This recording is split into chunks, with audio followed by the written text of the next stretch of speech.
All right, so are you ready to go on another deep dive with me today? Always. Okay, perfect. Yeah. So today we're jumping back into the world of Harry Potter, but with a little bit of a twist. Okay, well, I like twists. Yeah. So we've got this article from comicbook.com, and they're pointing out some plot holes that they call baffling. And then we've got this Reddit thread where fans are going back and forth debating some inconsistencies. Oh, fun. I know, right? So we've got like a double dose of things that'll make you stop and think like, wait a minute, hold on. Yeah, it's like those moments when you're rereading the books or rewatching the movies and something just doesn't quite add up. Exactly. Yeah. Like you said, you're rereading and rewatching, so we're assuming our listeners are pretty familiar with Harry Potter. Yeah, definitely. Okay, so let's just jump right into it then with a creature that's always kind of freaked me out a little bit. Thestrals. Oh, yeah, those spooky horse-like things. Right. So the article brings up this point, like, why didn't Harry see these things sooner? Like, you know, they're only visible to people who've seen death. Right. So he sees Cedric die in Goblet of Fire, and that's when he first notices them. Right. But shouldn't he have seen them before that? You're right. He did see his mom die. Yeah, when he was just a baby. Yeah. And what about Professor Quirrell in that first book? Oh my gosh, yes. Quirrell basically burns to death right in front of him. Right. It seems like that would definitely qualify as witnessing death. Right. So then we go to the Reddit thread, and it is exploding with theories about this. Oh, really? Like where? So some fans are saying maybe Harry was just too young to really like understand what was happening when his mom died. That's a possibility. I mean, how much can a baby really comprehend? Yeah. And then others are suggesting that maybe Voldemort's soul fragment that was inside Harry was like messing with his perception somehow. Ooh, that's interesting. Like a dark magic blind spot. Right. It's a wild thought, but it kind of makes sense. It does in a way. Like magic is often tied to emotions and intent. Right. So maybe Harry's connection to Voldemort was somehow interfering with his ability to see the Thestrals? Makes you wonder if there's like a whole other layer of magic we don't even know about. Right, like what other things might be hidden from our view because of past trauma or magical interference. Well, okay, now my mind is officially blown. Yeah.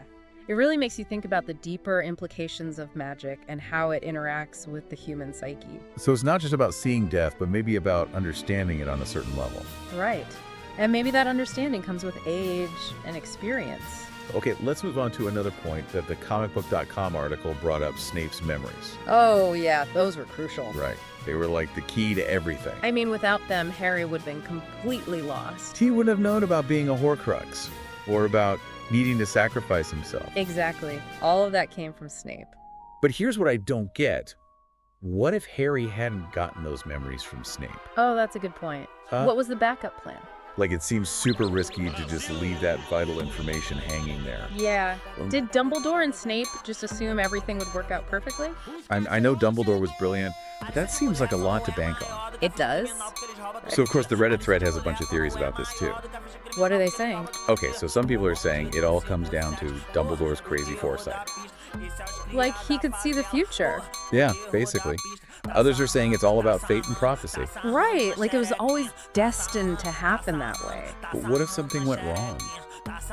What if Harry hadn't been there to get those memories? It's a scary thought, right? Everything could have gone apart. It's making me a little nervous just thinking about it. But I guess that's part of what makes the story so compelling. You never really know what's going to happen. True. Okay, so let's shift gears for a minute and talk about something a little lighter. Felix, Felicis. Liquid luck. Yes, and time turners. Two of the most coveted magical items. Right.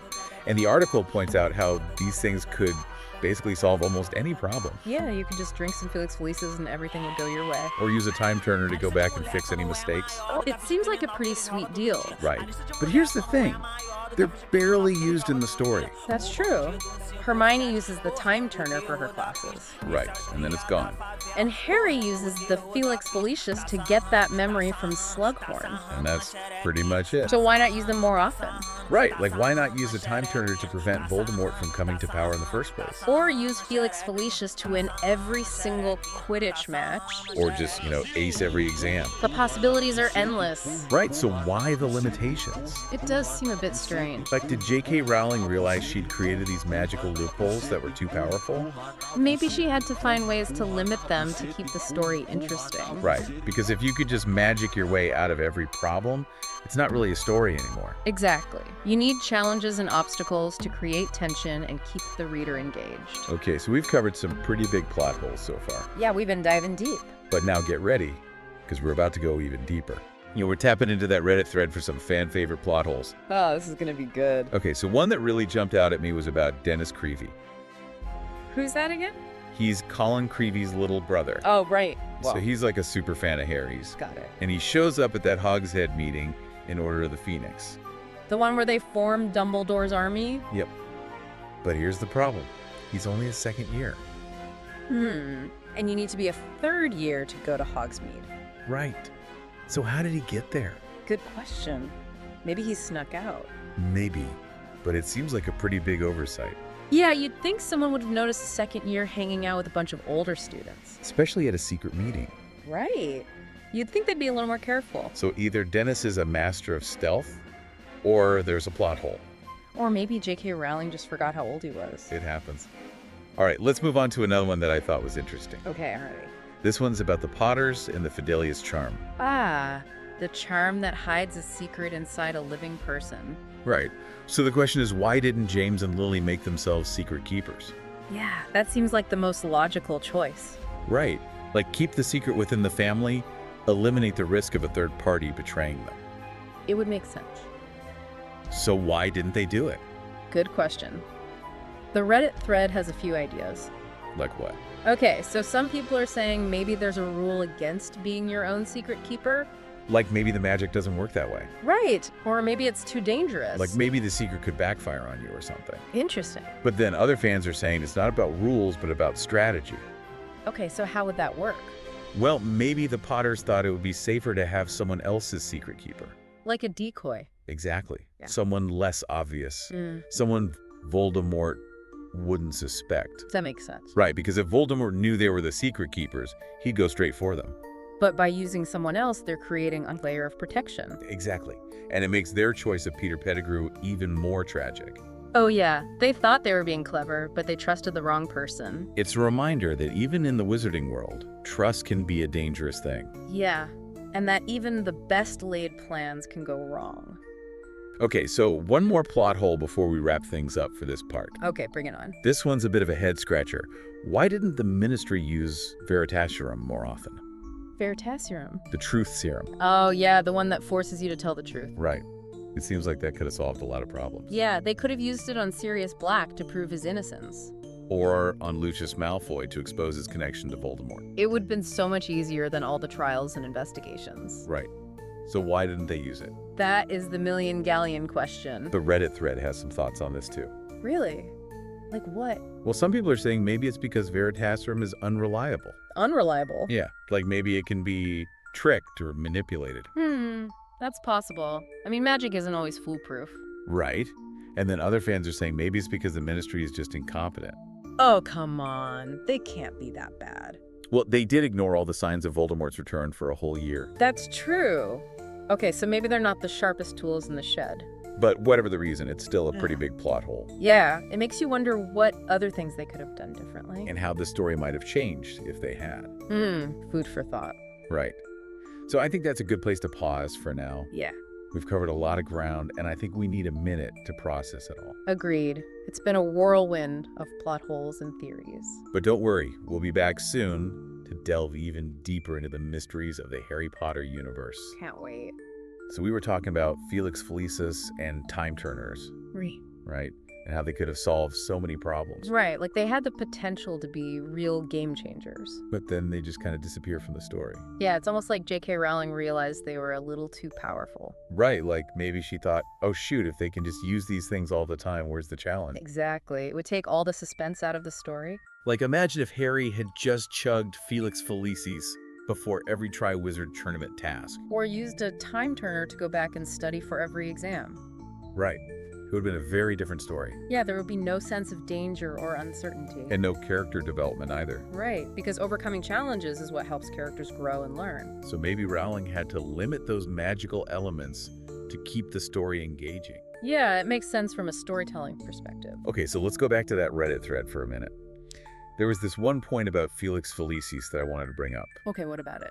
So remember, Harry wins that vial of Felix Felicis in Slughorn's class. Yeah, and he uses some of it to get that memory from Slughorn about Voldemort's Horcruxes. Right, but then he shares the rest with Ron and Hermione before the Battle of Hogwarts. Yeah, which was a smart move. It helped them survive. But the article argues that looking back, Slughorn's memory wasn't actually that crucial to the story. That's an interesting point. Like, yeah, you gave Harry some important information about Horcruxes.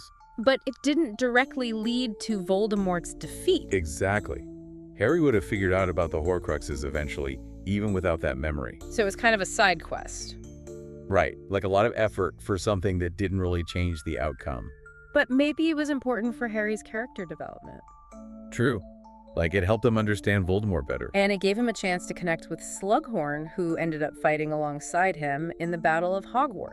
Yeah, I guess every piece of the puzzle has its place. Even if it's not immediately clear what that place is. Okay, so let's switch gears again and go back to those Thestrals. The Reddit thread had some really interesting theories about them. Oh yeah, I'm curious to hear those. So one theory was that maybe it's not just about witnessing a death, but about the kind of death. Okay, like what do you mean? Like maybe it has to be a particularly violent or traumatic death to trigger the ability to see Thestrals. That makes sense. Right, so maybe that's why Harry didn't see them after his mother's death. Because he was too young to understand what was happening. Exactly.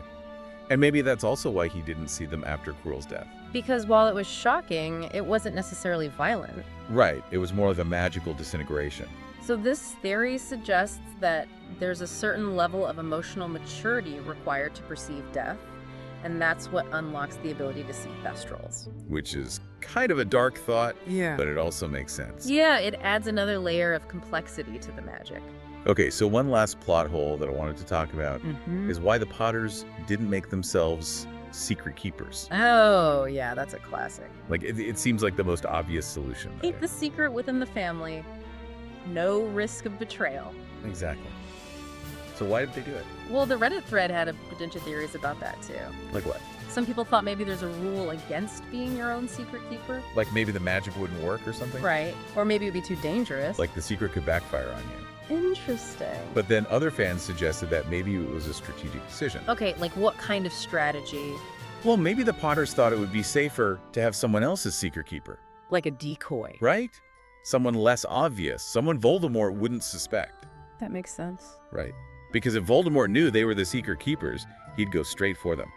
So by using someone else, they were trying to throw him off their trail? Exactly. And it makes their choice of Peter Pettigrew even more heartbreaking. Yeah, they thought they were being clever, but they trusted the wrong person. It's a tragic reminder that even in a world of magic, trust can be a double-edged sword. And that sometimes the best intentions can lead to the worst outcomes. But you know what I think? It's these inconsistencies, these plot holes, that make the story so interesting. I agree. They give us something to think about. Right. They make us question things and come up with our own theories. And they spark these great discussions like the one we're having right now. Exactly. So maybe plot holes aren't always a bad thing. Maybe they're just opportunities for deeper exploration. And a chance for fans to engage with the story on a whole new level. Exactly, because ultimately it's our love for the story that keeps the magic alive. Okay, so we've been talking about all these plot holes in Harry Potter. Yeah, like those little things that make you stop and think. Right, and I'm curious, what do you think? Do these plot holes ruin the story for you? That's a good question. I think it depends. On what? Well, on the plot hole. Like some of them are just little nitpicky things. Right, like Dennis Creevy being at the Hogshead meeting. Yeah, that's not a huge deal. But then there are other plot holes that are more significant. Like the one about the Potters and the Fidelius charm. Right, like that one really makes you wonder. Why didn't they just make themselves secret keepers? Exactly. It seems like the most obvious solution. But then again, maybe there's something we're missing. Right. Maybe there's a reason that wasn't possible. Or maybe J.K. Rowling just didn't think of it. It happens. But either way, I think it's fun to think about these things. Yeah, it keeps the story alive. And it gives us something to talk about. Exactly. So speaking of talking about things, Have you heard about that rumor? What rumor? The one about a new Harry Potter adaptation coming to HBO and Max. Oh, yeah, I've heard whispers. Apparently, they're thinking about doing a TV series. Wow, that would be amazing. I know, right? So this got me thinking, what if they used this new adaptation to fix some of these plot holes? That would be interesting. Right? Like they could address some of the things that didn't quite make sense in the books. Yeah, they could fill in some of the gaps. Or maybe even change things completely. Ooh, that would be controversial. But also kind of exciting. Yeah, it would be a fresh take on a familiar story. And who knows, maybe it would even make more sense than the original. It's definitely a possibility. But even if they don't fix all the plot holes, I'm still excited to see what they do. Me too. It's gonna be epic. So what do you think, though? Will this new adaptation be a hit or a miss? I think it has the potential to be amazing. But it's also a risky move. Yeah, there are a lot of die-hard Harry Potter fans out there. And they won't be happy if the adaptation messes with their beloved story. True, but if they do it right, it could be magical. Fingers crossed. Definitely. Okay, so before we wrap things up, I have one last question for you. Okay, shoot. If you could fix one Harry Potter plot hole, which one would it be? That's a tough one. I know there are so many to choose from. But I think I'd go with the one about the Potters and the Felicis charm. Really? Why that one? Because it just bothers me so much. Like, why didn't they just make themselves secret keepers? Yeah, it's a head scratcher. So if I could fix it, I'd add a scene where James and Lily are talking about it. Okay, and what do they say? Well, maybe they try to make themselves secret keepers, but it doesn't work. Like maybe there's some magical rule that prevents it. Right, or maybe they have a vision or a premonition that something bad will happen if they do. Oh, that's a cool idea. Right. So they decide to choose someone else as secret keeper, even though it's risky. It would add a whole new layer of tragedy to the story. Exactly. Yeah. And it would make their choice more understandable. Yeah. I like that. So that's my fix. What about you? Which plot hole would you fix? I think I'd go with the one about the Thestrals. Oh yeah, why that one? Well, I think it would be interesting to explore the idea that you have to be emotionally mature enough to see them. Right, like maybe you have to understand death on a deeper level. Exactly. So I'd add some scenes where Harry is struggling with the trauma of his mother's death. Okay. And maybe he starts to see glimpses of the Thestrals, but he doesn't know what they are. Like he's sensing them, but not fully perceiving them? Right, and then when he finally sees them clearly in Order of the Phoenix, it's a sign that he's finally come to terms with his grief. Wow, that's really powerful. Yeah, it would add a whole new dimension to his character arc. I love it. Yeah. Well, I think we've covered just about every plot hole in the Harry Potter universe. Yeah, we've done a pretty thorough deep dive. So what have we learned? I think we've learned that even in a world of magic, there are still inconsistencies and unanswered questions. Right, but that's okay. It's what makes the story so interesting. And it gives us something to think about long after we finish reading the books or watching the movies. Exactly. So keep those wands at the ready, folks. Because the magic of Harry Potter never really ends.